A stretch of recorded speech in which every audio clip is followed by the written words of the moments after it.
Salam alaikum, bonjour à tous, bienvenue dans ce nouvel épisode de Xara Ballon. Ramzi, marhaba bik. Bonsoir Hamza, Mouchalak. Ça va, merci. On continue notre tour des favoris. Alors, chemin faisant, les listes ont été dévoilées. Donc, lui, on va s'attarder sur un nouveau favori qu'on avait listé, c'est le Brésil. Éternel favori de la Coupe du Monde. Leur liste est tombée. Tite a fait plus ou moins des choix. On va d'abord rappeler les noms rapidement. Donc, poste de gardien de but, Alisson Becker, Ederson ou Everton. En défense, Danilo, Dani Alves, Sandro, Alex Telles, Thiago Silva, Marquinhos, Eder Militao, Bremer. Au milieu de terrain, Casemiro, Fabinho, Bruno Guimaraes, Fred, Lucas Paqueta. Est-ce qu'on peut le considérer comme un milieu de terrain? On va dire oui. Everton Ribeiro. Devant, c'est le carnaval. Neymar, Vinicius, Gabriel Jesus, Anthony, Rafinha, Richarlison, Gabriel Martinelli, Rodrigo et Pedro. Ramzi, tu veux qu'on passe ligne par ligne? Au poste de gardien de but, est-ce que tu as une surprise? Non, pas du tout, c'est clair et net. Alisson, Ederson, le troisième gardien, il est toujours là pour faire un peu. Pour faire l'ambiance, pour mettre l'ambiance. Pour mettre l'ambiance, voilà, mais pas de surprise.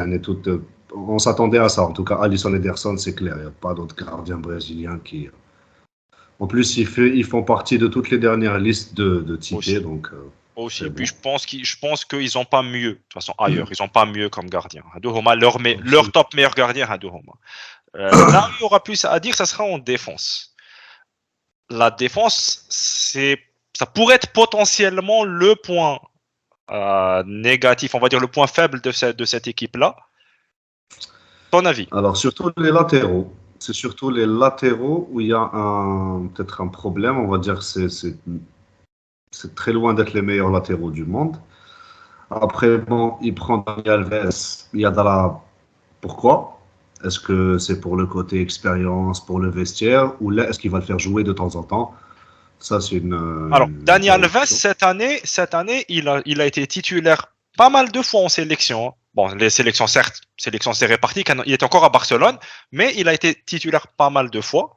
Par contre, il y a un point, c'est que Dani Alves, depuis qu'il a signé dans son nouveau club, il joue milieu de terrain. C'est qui m'a fait Sao Paulo. Il ne joue plus arrière droit. Donc il a joué tous les matchs, il a joué 90 minutes tous ces matchs. Donc je pense que d'un point de vue forme physique, il va être en forme. Mais est-ce que pourra tenir arrière droit? C'est une autre. Après, tu as Danilo et tu as Militao qui peuvent jouer arrière droit. Oui, donc justement, ce que je remarque, c'est que les latéraux, je suis en accent, voilà, Danilo, c'est ça, c'est Danilo. Voilà, c'est pas ce qui se fait de mieux. Après, Militao, c'est, on va dire, un central slash latéral droit, donc il pourra dépanner. Maintenant, ça dépend Tite sur quoi il va partir. Mais la défense centrale, moi, je trouve qu'elle est bien, elle est solide. Hein. Marquinhos, Silva, les deux sont en forme, il est beau.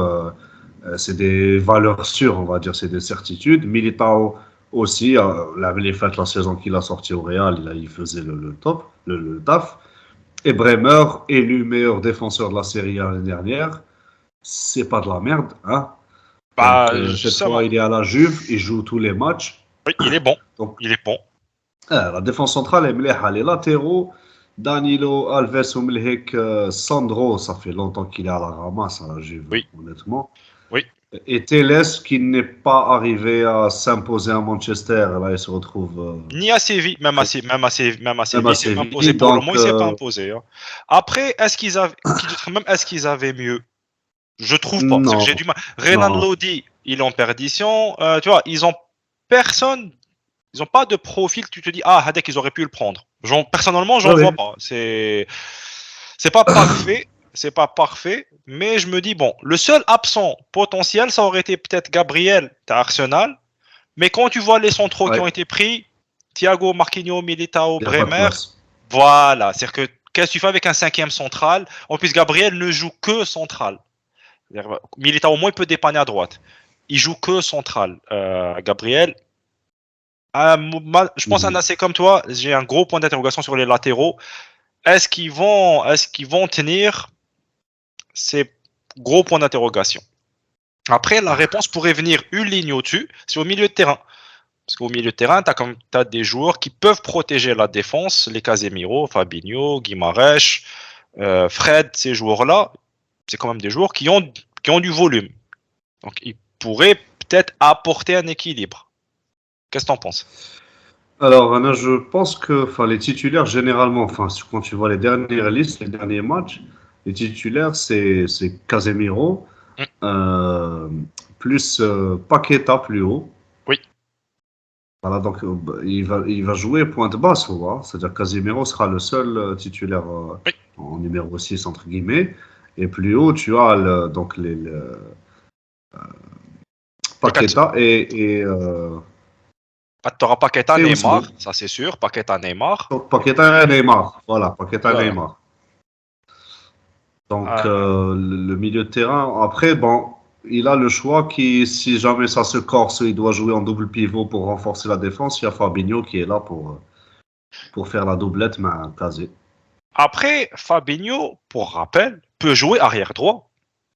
Puisqu'à la base, ça fait longtemps qu'il ne l'a pas fait, mais il est formé en tant qu'arrière droit. C'est-à-dire que Ouais. potentiellement, Tassel, c'est pas un mauvais plan B, tu vois. Ah, Je là, me demande même si Fabinho, il est pas meilleur que Danilo et Dani Alves de 158 ans, chef. ouais, Fabinho, mais tu vas pas te priver de Danilo, de Fabinho au milieu de terrain. Je veux quelque part bah, si prendre tu le joues avec risque un de ta seul. mère arrière droit Oui, mais si tu joues en avec, Coupe du mais si tu Monde. joues avec uniquement Casemiro en récupérateur, genre, je préfère Fabinho arrière droit que Fabinho sur le banc.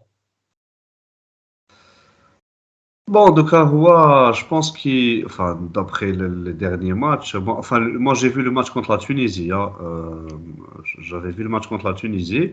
Bon, il n'y avait pas d'adversaire, on va dire. Il n'y avait pas match, c'était compliqué. Mais ça, tchouf, il joue un petit peu en 5 et 5. Oui, 5 en 5, le bloc théorique, oui, les 4 oui, centraux et Kazé, ou la Fabinho, ou le Foka. Paqueta plus les autres. Neymar et Et les l'attaque et autres. les ailiers, tu vois. Donc, c'est comme ça que normalement ça va jouer. Là, je pense, de Berbe, les titulaires, ça sera ça. Après, ça dépendra des matchs et des Après, adversaires. Hein. après une ligne au-dessus, là, c'est vraiment, tout est possible. Tu partirais Si. sur qui? Oui, oui.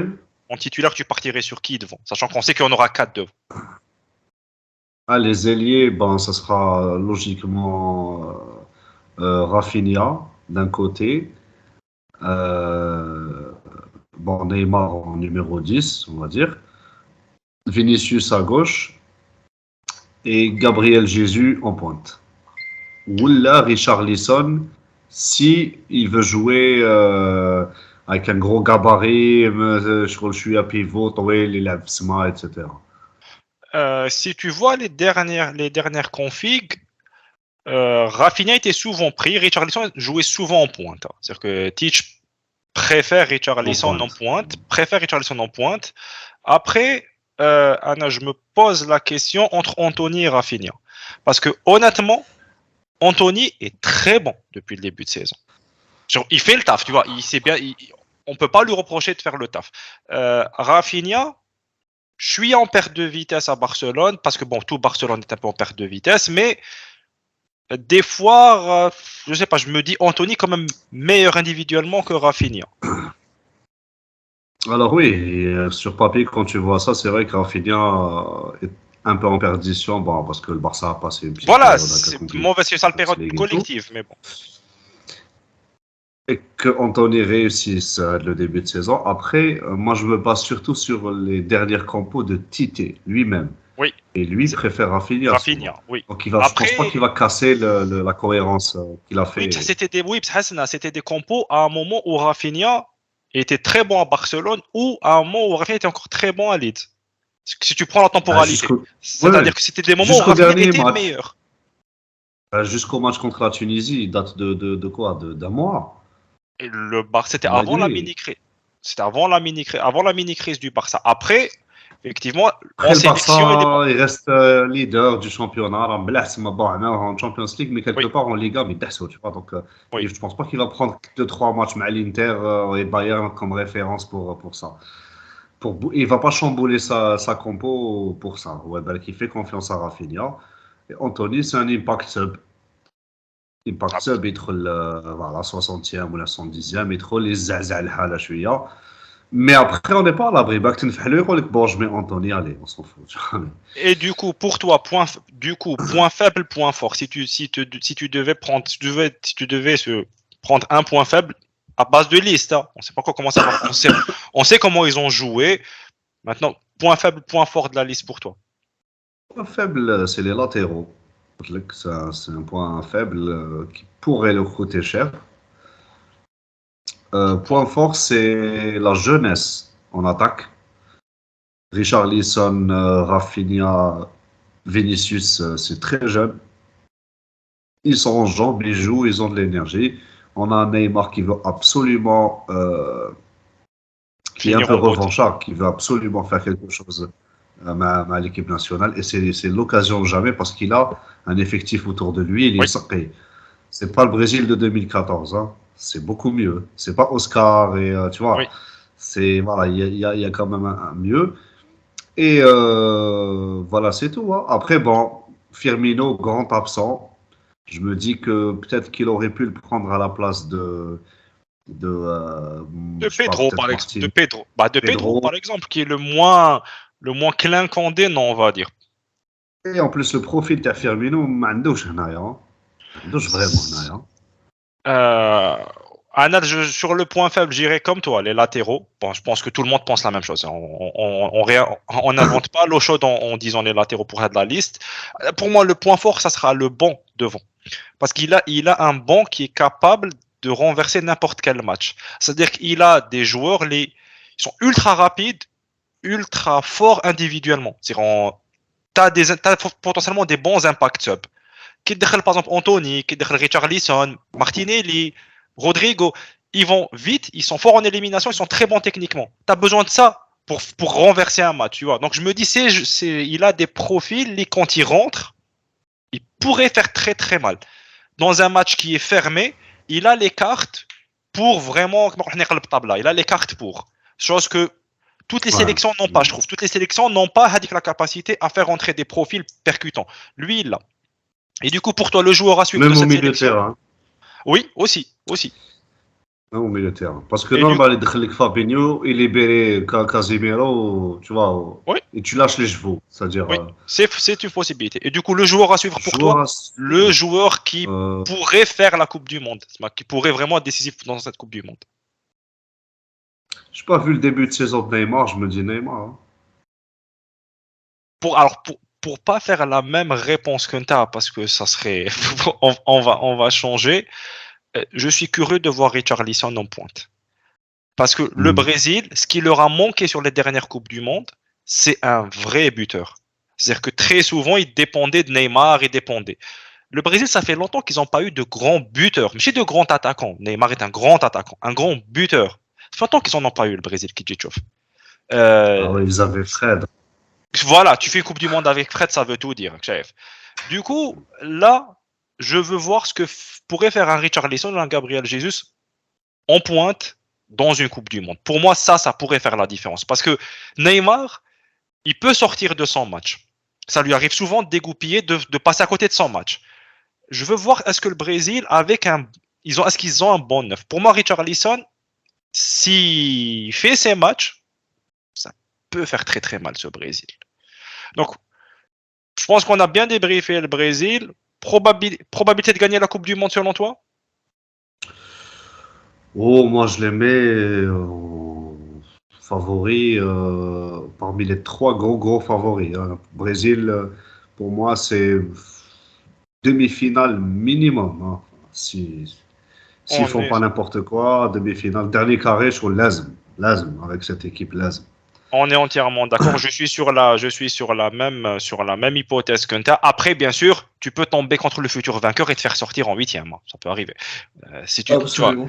Mais pour moi, le Brésil doit aller au moins, tu vois, au moins en demi. au moins en demi. Au moins. C'est une génération qui arrive. Ils ont des joueurs qui sont arrivés à maturité. Ils ont des jeunes. Ils ont un très bel effectif. Donc voilà, c'était notre vue de l'équipe du Brésil, de cette sélection du Brésil. Laissez-nous vos commentaires. On est curieux de voir ce que vous en pensez. Puis on se donne rendez-vous au prochain épisode pour la prochaine nation. Ciao, ciao. Au revoir.